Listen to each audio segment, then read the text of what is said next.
This is TaskSpoon, the series where I aim to complete the collection log one random task at a time. After nearly 2 years and over 4,000 hours of gameplay, I'm finally ready to take on RuneScape's endgame as I venture into the elite tier. Welcome to Season 4 of TaskSpoon. Hello everybody, and welcome to episode 158 of the TaskSpoon series. In the last video, we did a bunch of things, but most notably, I managed to finally get myself a Dexterous Prayer Scroll from Chambers of Xeric, unlocking the Riiiight Prayer, something that I have been wanting for like 6,000 hours of gameplay, and I finally got to use it by killing some chompy birds. But we ended the video by rolling a task to get a new unique from Araxxor, which I already got a task and I'm ready to go, so let's get started. Something I'm actually really excited to try out. If you didn't know, with my current gear setup, Dragon Javelins, Divine Range Pot, and Eagle Eye, my current max hit with the Heavy Ballista is actually a 56, which, if you also didn't know, the Mirrorback Araxxite has 58 HP. So using a Heavy Ballista really just wasn't a viable option for me, and I ended up just having to take Venges and go and melee it. So instead, now that I have Rigor with my current gear setup, Heavy Ballista, Dragon Javelins, Divine Range Pot, and Rigor's max hit is actually a 59. So I actually get to try this out, which is what like everybody I've ever seen do Araxxor uses. They just pull the Heavy Ballista and hit it once. So I can actually try it now, which I don't know if I'm going to like it more or less, but at least I get to do something new.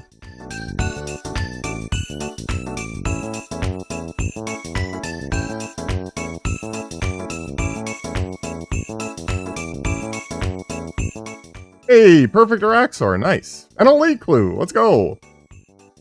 That was one of those combat achievements that I knew I would just get eventually, which is to kill Araxxor perfectly without taking damage from any of the, well, anything, any off-prayer attacks or any of the special attacks. So, kind of embarrassed it took me that many kills to get it. That was kill number 95, but I also don't really try to necessarily make sure I avoid everything. So, yeah, very cool.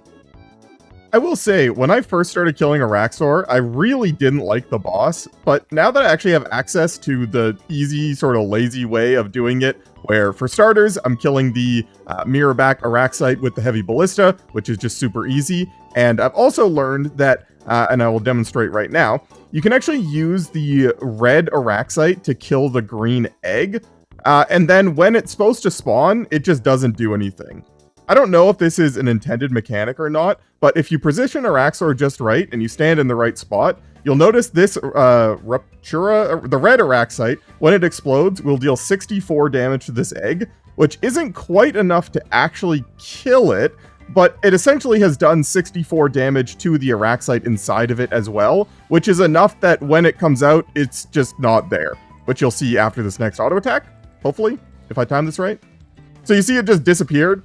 I don't know if that's intended or not, but once I figured that out, not only do I have an easy way to kill the Mirrorback Araxxites, but now I have an easy way to kill the green ones as well. It makes Araxxor a lot more easy and chill and AFK. So I definitely understand when people said that they like this boss because of that. I never really found that it was that AFK, because the method I was doing was just more difficult than it needed to be. But yeah, I'm liking the boss a lot more now.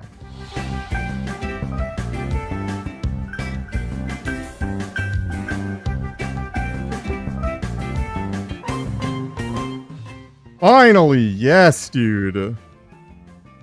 So this is the clip from my Perfect Araxxor 2 combat achievement that is honestly quite insane to watch back. I had a bunch of maneuvers in here that I can't believe I actually pulled off. So for the combat achievement, you can't get hit by anything avoidable. So if you step in any of the pools, if you get hit by any damage from any of the spiders off prayer, and if you get hit by the exploding spider, you'll fail the combat achievement. And so the entire time, you basically just have to run in and out of Araxxor's body, making her hit herself the whole time.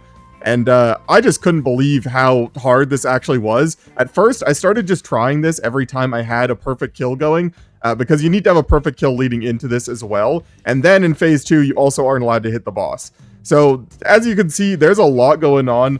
Anytime you stand under the boss when she does her special attack, even though only a 1x1 pool of acid shows up, it actually is a 3x3 hitbox, So you'll see if I'm ever going on the outside squares, I have to move 2 squares away after it.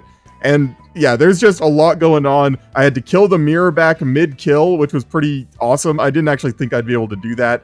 Plus avoiding the red spiders. That was a crazy combat achievement, but there it is. And not only did I get the perfect Araxxor 2 combat achievement, if I did math right, there is the Arachnid Lover, which is to do 10 KC in a single trip. And I got a duplicate Araxxite head. Well, that's not how I expected this clip to go, but sure. So, yeah, that's 2 Araxxite heads and 161 KC. Not exactly what you want to see, but oh well, I guess. Just a reminder, the halberd pieces are 1 in 200 to get the next piece in the sequence, and the fang is a 1 in 600. These are a 1 in 250, so more rare than the halberd pieces, and I've managed to get 2 of them. And they're both just sitting in my bank. And as far as the other combat achievements, there's only 2 left. The one to get 6 kills in 10 minutes, which I'm almost always like midway through the 6th kill when I see the failure message pop up. So if I get a bunch of lucky kills in a row, maybe, but I highly doubt it. I mean, my gear is just not, I don't have enough DPS, I don't think, but maybe, you never know. And this one is to have an Araxxite kill 3 other Araxxites. So you do that with the red one exploding onto 3 of the other ones. I don't know how to do that, but I might go try it right now, because I kind of want to finish all the combat achievements I can do. So maybe I'll go and do that.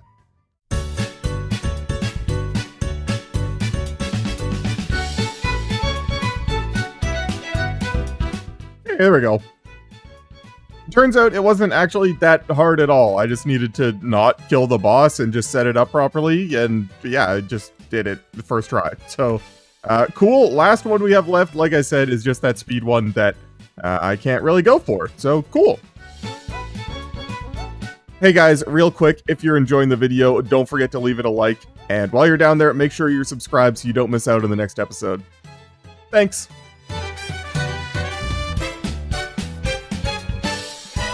Wow, a PB. Haven't got one of those in forever. No way, dude. A 3rd Araxxite head. My old PB was from before they changed the mechanic, where in the last phase, she did a lot more damage to herself if you did the step under thing. So I just sort of assumed I wasn't going to be getting another PB, but I was in a pretty good mood when I saw that I got one, because then I was like, oh, I must be doing the boss right. You know, I'm doing lots of damage, killing it fast, and then immediately after I get a 3rd dupe Araxxite head. And so now I'm sad again. 207 KC, and I have 3 Araxxite heads. Like, why? Hey, an elite clue. Last time I killed Araxxor, we didn't really know the drop rates and everything, just because the boss was so new, but now the wiki has them, and it says elite clue drop rates are 1 in 50, so 1 in 48 or whatever it is with the elite combat achievements done. So this is actually a pretty good way to get elite clues. Now, unfortunately, I don't need elite clues, I need masters, and Watson already has an elite clue. So I'm going to go take a break to go and get 2 hard clues, a medium, and an easy, and go and get 2 master clues. So I was looking into ways to potentially speed up my kills to try and get that last combat achievement, and I realized one of the things that I could be doing is bringing Death Charge. Now that my trips are a little bit longer, I'm getting to the point where sometimes some of my kills I don't have a spec ready at the beginning, which just means that that kill in general is going to be slower. So now I have Death Charge, which I can get both a charge off the white spiders when I kill them, and obviously the main boss. So hopefully the extra specs means that my average kill time will be just a little bit faster, and maybe that'll be enough to get that combat achievement.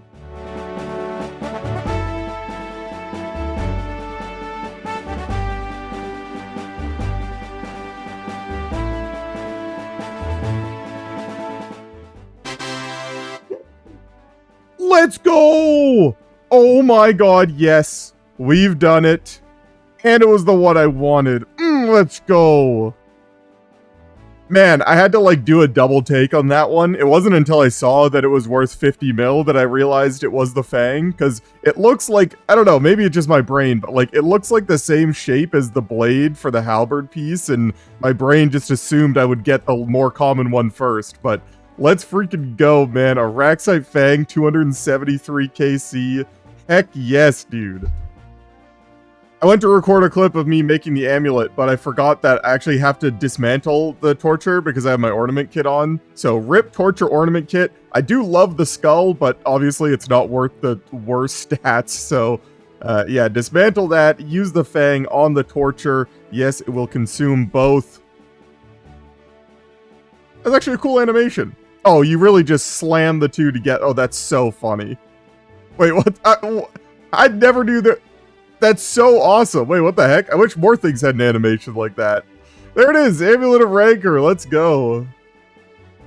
Now, unfortunately, I don't have another torture to show you the comparison for stats, so I'll put them both on screen here. But most notably, Amulet of Rancor has an extra +10 to all attack styles, giving it a +25 to stab, slash, and crush, which is huge for accuracy, and even more importantly, a +2 strength bonus to melee strength at a +12 compared to the +10 of the torture, which oftentimes will mean an extra max hit, I think. I don't really know with my current gear setup how often that's relevant, but honestly, it doesn't really matter. It's just the best in slot melee amulet reacquired for me, so yeah, not to mention, it looks sick.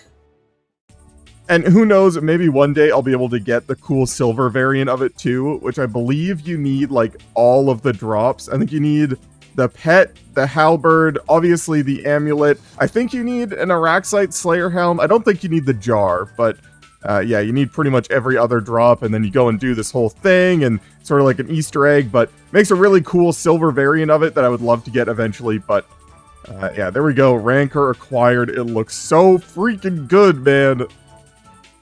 So I did just go and run a DPS calculation because I was curious, and in my best in slot setup, the Rancor doesn't actually add a max hit in this setup, but if I'm using a Slayer helm on a Slayer task, then it does. So like I said, about half the time it'll add a max hit, which doesn't really matter. I'm going to use it pretty much anytime I'm doing any melee anyway. So yeah, and you know, just having the best in slot melee amulet forever is always nice. People thought the torture was going to be, you know, best in slot forever, and then they added an upgrade to that. So I highly doubt anything will ever come out that's better than this. So yeah, best in slot melee amulet acquired, and we can move on. We did the task. Let's go roll a new one. All right, here we go on the spreadsheet. Complete the Araxxor task, and let's see what we're doing. Honestly, pretty much anything here and I'm happy. I want to go use my rigor at things. I want to go use my rancor at things. Literally, like anything that I get to kill something and I'm happy. Get one unique item from Mount Karuulm. Okay, this is kind of interesting. Let me go over to the game. So of all the Mount Karuulm items I've needed to get across the series, which include pretty much every item from Alchemical Hydra, the Dragon Throne Axes and Dragon Knives from both Hydra and from Worms, Dragon Sword, etc., the only thing I actually have left is the Dragon Harpoon, and I actually had sort of been planning on doing this at Temperos instead. I think it might take a lot longer, but I kind of wanted the fishing levels, but now that I'm actually here, like I said, I do want to go kill things. So I think I'm going to go try and kill some worms. I don't really know if I want to try and get a Slayer task, because when you're on Slayer task, it's like a 1 in 2,000, I think. And it's a 1 in 10,000 if you're not on task. And I've already killed like 8,000 worms to get the Dragon Sword or whatever I got last time. So yeah, I don't really know what I want to do yet. Also, real quick, if you're wondering why I'm at Ferox right now, I wanted to show off a plugin. I used to do this more, but there's a cool plugin called Teleport Maps that changes the teleport menu to be a map, which most places I don't really care for, but the obelisks in the wilderness, for some reason, I always forget which is which. So this map is actually really cool to help me remember, like, which one is which. It has a little hotkey next to it, too. I don't know, I just wanted to show that off. I thought that was cool. I really wanted to go to Temperos for the fishing experience. One of my long-term goals for this account is to max, and there aren't many tasks left on the spreadsheet that allow me to get some experience in skills that I don't already have maxed. So I thought this would be a good excuse to go to Temperos, but I think it's just going to take a little bit too long. Dragon Harpoon from Temperos is a 1 in 8,000, and that's just... I can't expect that to happen. So I think I am going to go just kill some worms. There's also one more task on the spreadsheet that lets me get some fishing experience, along with just having Crambwhams as an AFK editing activity. So that's fine. I will go and kill some worms. I just need to decide if it's going to be worth it to be trying to get Slayer tasks. I don't know how long it's going to take, but with Turiel skipping, it might be worth it. And I think worms are one of the higher weighted Slayer tasks. from Konar. So I need to look into it. If I was doing this task before Varlamur came out, I definitely would be going for Slayer tasks, but now that the Perilous Moons dungeon exists, there are wormlings in there, and Konar has a 50-50 chance to assign you worms either in the Mount Karum dungeon or the Nepotli dungeon, which is the dungeon in the Perilous Moons area. So it kind of sucks that even if I get a worms task, there's a 50% chance that it's in the wrong place because the wormlings don't drop the Dragon Harpoon. So I think I am going to go for a task for a little bit, but I might give up on this. But who knows? It would have been really cool to get it there. Even when I do get a worms task in the Mount Karum dungeon, it's only like 150 to 200 kills or something like that, which is not a lot at a 1 in 2,000 drop chance. But then again, going for a 1 in 10,000 isn't any better. So yeah, like I said, I'm just going to try for a little bit. Hopefully I can get at least one. So I think I've changed my mind once again. I think I'm going to do a little bit of Turiel boosting to try and get some points instead of Turiel skipping. Just because I've been sitting on like 0 Slayer points for so long, I'd like to have some in reserve so I can actually buy a couple things. And I feel like this is a perfect time to do it. I'm going to Konar to try and get my worms task anyway, so I might as well just go and do 9 Turiel tasks and then go to Konar to try and get the worms task. Do whatever task she gives me and get some free points out of it, and then hopefully at some point we'll end up with a worms task from doing this while we farm a bunch of points. Anyone ever notice how there's a scroll bar on the Diary Cape teleport menu, but it doesn't do anything because all the options are already on the screen? What's this about? But what if I just got a worms task on my first try? I swear, the game is trolling me. I saw the WY, I was like, it has to be worms. It's wyverns, I'm sad. Funny enough, this is actually one of the things that I wanted points for. You can unlock the ability to block Fossil Island wyverns without it counting towards your block tasks. And I don't really ever have a reason to do these tasks. So 500 points and I can do that. That was just one of them. I also wanted to unlock extended revenants for when I go back to the wilderness, and there's a couple other things on here I wanted. So yeah, very funny, but I guess I will go and kill 26 of them.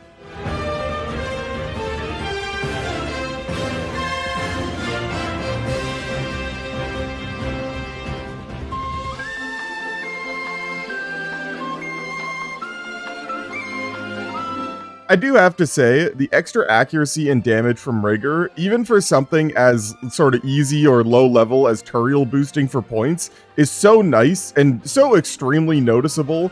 I really didn't think I would, be able to notice a difference between Eagle Eye and Rigor on something like killing wolves, but you really do notice it, and it does speed it up. It's very nice. So, I wasn't recording, but I got an Avian Seas task in the God Wars dungeon, which is just incredible for my next God Wars dungeon task. So I'm actually going to swap that into storage and then cancel the Araxxor task that I got from Duradel with points, although it will cost 30 points, that's fine. Then I'm going to get a different Konar task for my streak, sure. Okay, now, this doesn't seem like it should have happened. I got a second Avian Seas in the God Wars dungeon task. Do I just go and kill some Kree? That's gonna take so long. I don't want to do that. Alright, I couldn't do it. I canceled it. This will be a lot faster.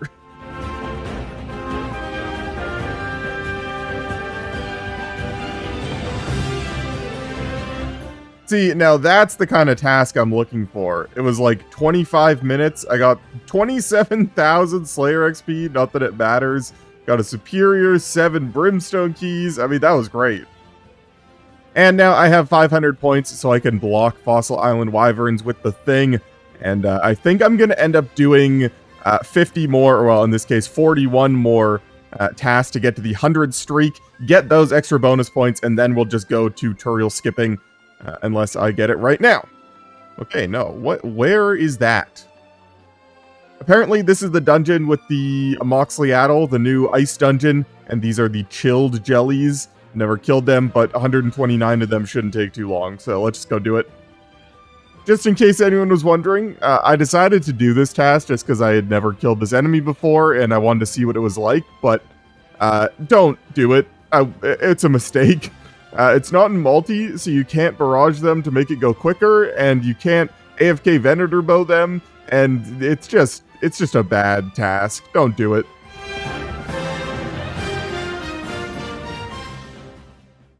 Alright, well, I've been doing this pretty much all day. I have no idea what the last thing I recorded was, but there is my 100 task streak, 500 points, a total of 1,084. That is plenty going forward. So now we are going to go back to tutorial skipping, but I guess I can just go straight to Konar, because I don't have a task.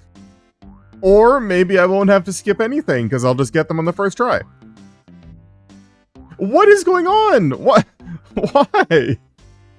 I guess at least the new task is longer, so I can swap that in and go and cancel this one, but I swear I've never had this many avian seas in Godward's dungeon tasks from Konar in my life combined, but I guess, sure. Okay, hello, good morning to the gamers. After a long day of Slayer yesterday, I decided to wind down with a little bit of Temperos, and I think I've decided that's what I'm gonna do. This task might take a pretty long time, so I'm gonna break up the monotony of Slayer and Worms with a little bit of Temperos every evening. So I've got 28 permits. This was about, like, I don't know, half hour of Temperos, but you never know. There's still a 1 in 8,000 chance I get it, so here we go.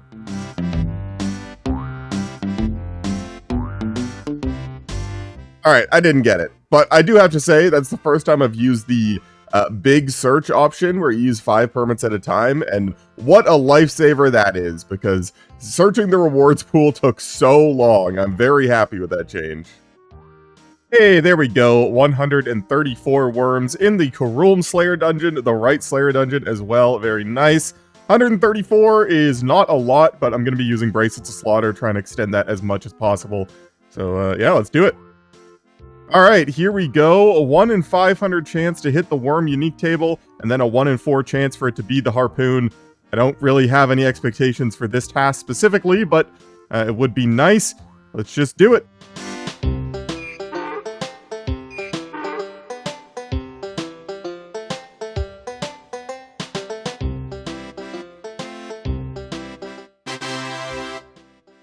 No way! Oh my god, I actually got it! Oh, this was the first task! I'm like halfway through, let's go! Oh my god, I can't believe it! That's actually unbelievable. I did 87 kills! I don't even know what to say, man. I want to restart my client so I can see how many total worm kills I've done, because I'm pretty sure in total I'm probably around the drop rate, because I killed a lot of them before to get one of the other Mount Kurulm unique items, but that is crazy. 87 kills. Let's go, dude. Okay, one quick client restart later, and I can see that I have done 8,405 worm kills, and many of those were on task, although a lot of them weren't as well. So I definitely think I have hit the drop rate, or passed the drop rate. I also realized that you can actually check on here. So yeah, 8,488 kills, but still, I'm so happy. That could have been such a long task. To get it done on the first Slayer task feels so good. Man, my luck this video has just been crazy. I got the Fang for the Rancor, I got the Harpoon. I mean, I don't even know what to say. This has been so good. And before I forget, I've got 21 Brimstone keys to open for my Konar Slayer this video. As far as Brimstone keys go, I'm just missing the 1 Dust Mystic piece. My Dust Mystic luck has been insane, so if I can get the gloves, I'd be very happy. But other than that, you know, supplies are nice too.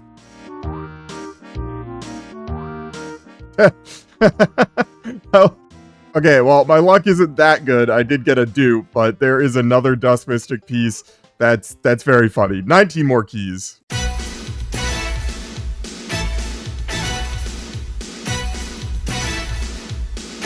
Alright, not bad.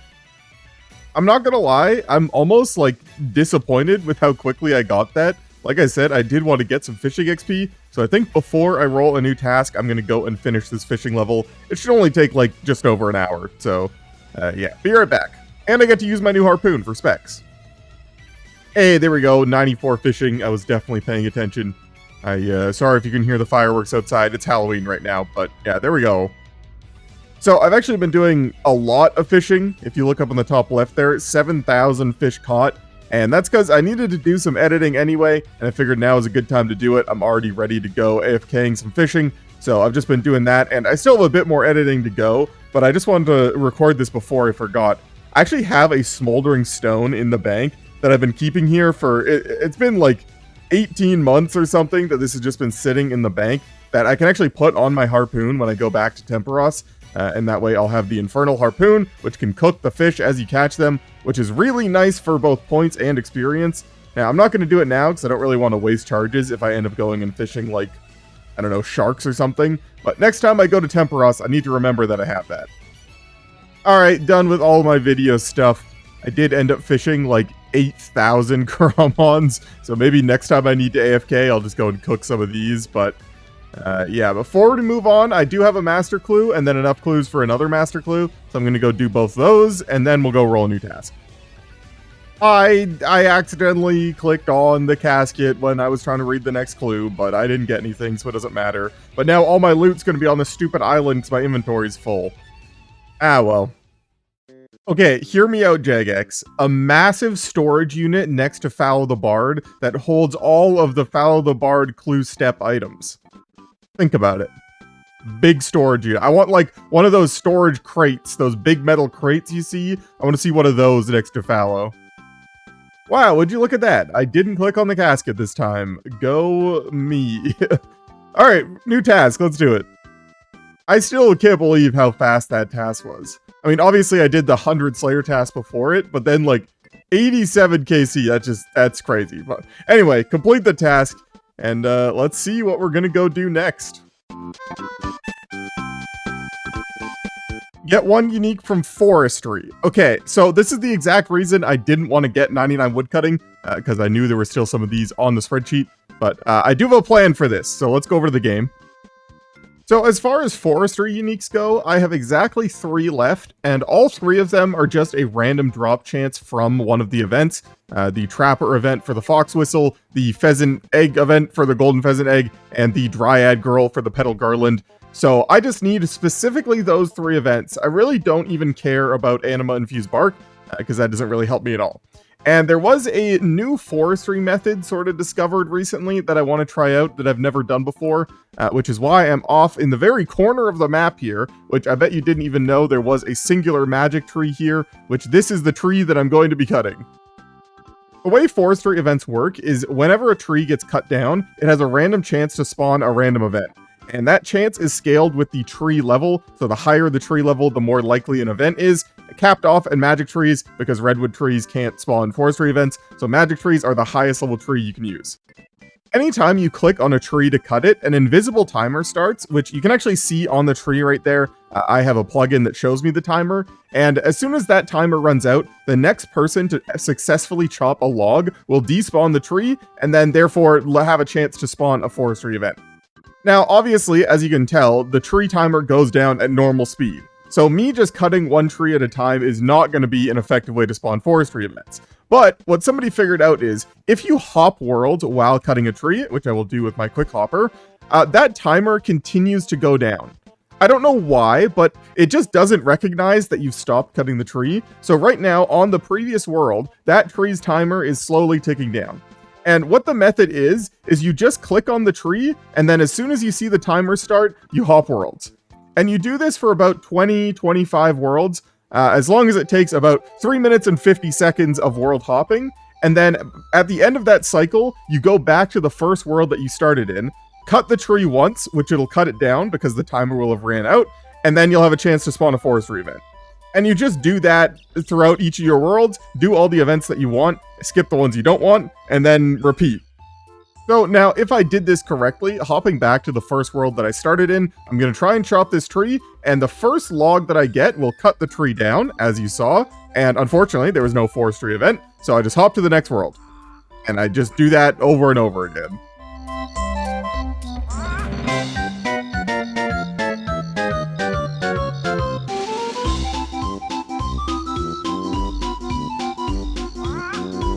So yeah, that's pretty much all I'm going to be doing. As you saw there, I did get a bunch of forestry events. Unfortunately, none of them I need, but yeah, I think this method is going to work.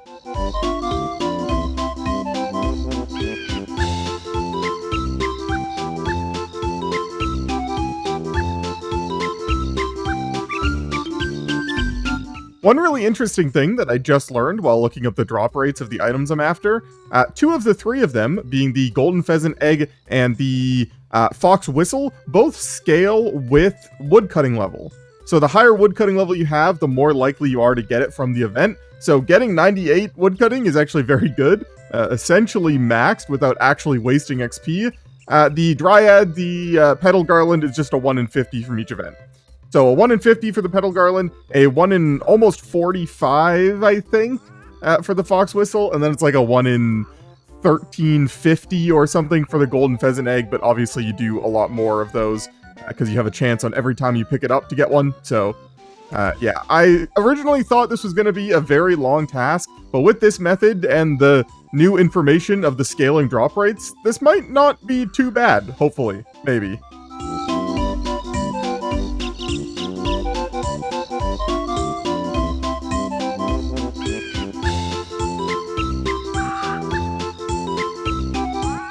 Why, hello to the gamers.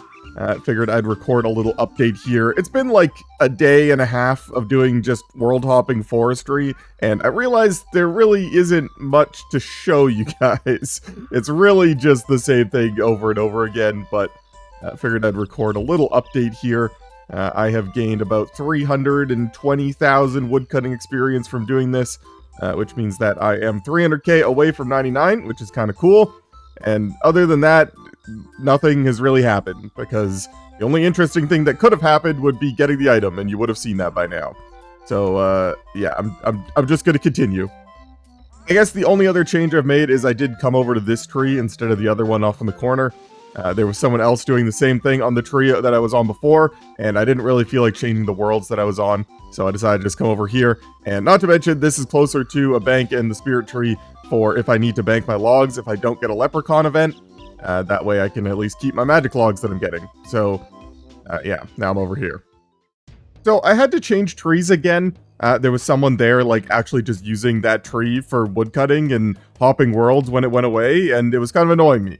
And I went to a different tree over by the Forsaken Tower, which I'll show you some footage of here. And when it spawned the events, it was really good because it was a nice tight area, so all the things spawned really close. But I think there just wasn't enough room around the tree to guaranteed spawn an event each time. I think it was getting blocked. So I'm trying a different tree. There's one here that there's a little bit more room, but it's still pretty tight. So I'm hoping that when stuff spawns, it's pretty close. I don't really know how the spawning mechanics work for forestry, so I don't really know if that's a thing, but it just felt like compared to the other trees that I was doing that was completely wide open, I was getting way more events on the other trees compared to that one. So I'm going to try this one and see where it's at. I don't really know anything, and there's not that much information online, so I'm trying to figure this out myself.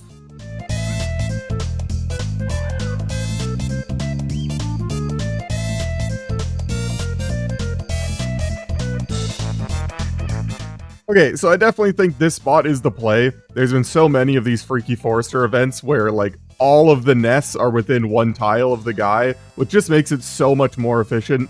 And I've never seen anyone here in my life. In fact, I didn't know this tree existed until I just looked it up on the wiki. So, yeah, I like this tree. So I've come to a realization that this task could be a long one. It's a very heavily RNG-based task, and who knows how long it's going to take if I don't do everything that I can to try and speed it up in every way possible. So I've decided to recruit a longtime friend of the channel, huge TaskSpoon enthusiast. His name is Teaspoon. That's right, it's me. I've just decided that I'm going to play on both accounts at the same time, and I'm going to just prep the trees on my other account. That way this account's only job is to just go through each of the worlds, hit the tree once, get the potential forestry event, hopefully, and this account's job is just going to be to prep all of them and do nothing else. So, yeah, this is going to be kind of annoying to have to play on both accounts at once, but hopefully this should speed up the process just a little bit. Yeah, I think this is definitely the play. It's a little bit confusing having to manage sort of where my alt is and where this account is and what state the trees are in and everything, but just being able to hop through worlds and consistently just have the potential to spawn an event is definitely speeding it up, hopefully. I mean, it doesn't really matter until I get the item, but yeah. Okay, hello to the gamers. We're so back.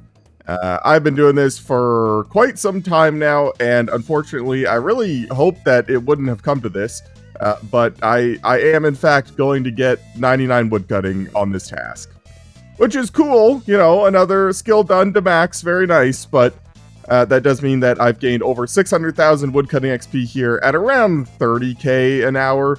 This is not great for woodcutting XP, so I've done like 20 hours of this world-hopping forestry. Yeah, there we go. 99 woodcutting, another skill done. Cool. Honestly, my favorite part about getting 99 woodcutting is I have had this thing called a cape pouch in my bank for so gosh darn long that all it does is you combine it onto your forestry basket and it allows you to put a woodcutting cape into it, and then you get the effects of having the cape on, but you don't actually have to wear it. And for some reason, you can't actually put the pouch on the backpack until you have 99 woodcutting. I would have thought that you were able to put it on there and then you could only, you know, put the cape in once you got 99 woodcutting, but there we go. Finally, you expand your forestry kit, be able to hold a woodcutting cape. Cool, let me go buy one. Alright, just gotta talk to this guy, the woodsman tutor, to buy the cape. Apparently, according to the wiki, this guy's name is Wilfred. Fun fact for you. But there we go, woodcutting cape. Put that in my forestry basket, drop the hood, don't really care. And yeah, apparently, this cape has a 10% increased chance to give birds nests when woodcutting, but unfortunately it doesn't work for clue nests, which is like the main thing I would want it for, but I guess, you know, just set it and forget it, put it in there, never think about it, and we're going back to the forestry. So after reading a little bit farther down on the Wikipedia page for the woodcutting cape, apparently you actually have to be wearing the forestry basket with the cape pouch if you want the effects of it. Having it in the inventory isn't enough. And I usually just leave my forestry basket in my inventory because I find it easier to empty my inventory when it's just right there. So, rip. But also, realistically, the only woodcutting that I'm probably going to do from now until forever is at redwoods. And redwoods don't drop regular bird's nests anyways. They only drop clue nests, which is the only thing I really want, and the cape doesn't affect that. So, I guess it doesn't really matter in the end. So, an unfortunate thing happened. I was in the middle of recording a clip talking about my plan, which was to do forestry for pretty much the rest of the day and then call it there for the video and then continue in the next one. But then my power went out and it stayed out for like 10 hours. So I actually didn't get to do anything today. I guess I do have a couple more hours before I'm going to go to bed, but really unfortunate there. So I guess tomorrow we'll forestry all day.